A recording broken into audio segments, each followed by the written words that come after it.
ദൃശ്യം പോലെ മറ്റൊരു ചിത്രമാണ് തുടരും. ഹലോ തുടരും എന്ന ചിത്രത്തിൻ്റെ ഏറ്റവും പുതിയ അപ്ഡേഷനാണ് ഇന്നൊരു വീഡിയോ ഭാഗത്തെ. വീഡിയോയിൽ മുൻപ് വീഡിയോ ലൈക്ക് ചെയ്യുക, ചാനൽ സബ്സ്ക്രൈബ് ചെയ്യാൻ വേണ്ടി ശ്രമിക്കുക. തരുൺ മൂർത്തിയുടെ സംവിധാനത്തിൽ മോഹൻലാൽ, ശോഭന എന്നൊക്കെ പ്രധാന കഥാപാത്രങ്ങളായി ഈ വരുന്ന ഏപ്രിൽ 25 റിലീസിനെത്താൻ പോകുന്ന ചിത്രമാണ് തുടരും. എല്ലാ സിനിമാ പ്രേമികളും ഒരേപോലെ തുടരും എന്ന ചിത്രത്തിൻ്റെ ഓരോ അപ്ഡേഷനും അറിയാൻ വേണ്ടി കാത്തിരിക്കുകയായിരുന്നു.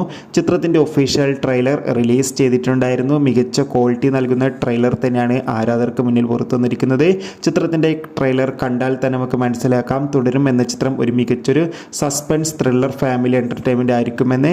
അതോടുകൂടി ലാലേട്ടൻ്റെ ഏറ്റവും പുതിയ ഒരു ഇൻ്റർവ്യൂ അപ്ഡേഷനും കൂടി പുറത്തുവന്നിരിക്കുകയാണ്. ആ അപ്ഡേഷൻ മറ്റൊന്നുമല്ല, ലാലേട്ടൻ ഇൻ്റർവ്യൂവിൽ ഓൾറെഡി പറഞ്ഞിട്ടുണ്ട് തുടരും എന്ന ചിത്രം ദൃശ്യം പോലൊരു മറ്റൊരു ഫാമിലി സൂപ്പർ ഹിറ്റ് ആകുമെന്ന്. എന്തായാലും കാത്തിരിക്കാം കൂടുതൽ അപ്ഡേഷൻ അറിയാൻ വേണ്ടി. ചിത്രം ഏപ്രിൽ 25 റിലീസിനെത്തുന്നു. എത്ര പേരാണ് തുടരും എന്ന ചിത്രത്തിൻ്റെ റിലീസിന് വേണ്ടി കാത്തിരിക്കുന്ന കമൻറ്റ് ചെയ്യുക. ബൈ.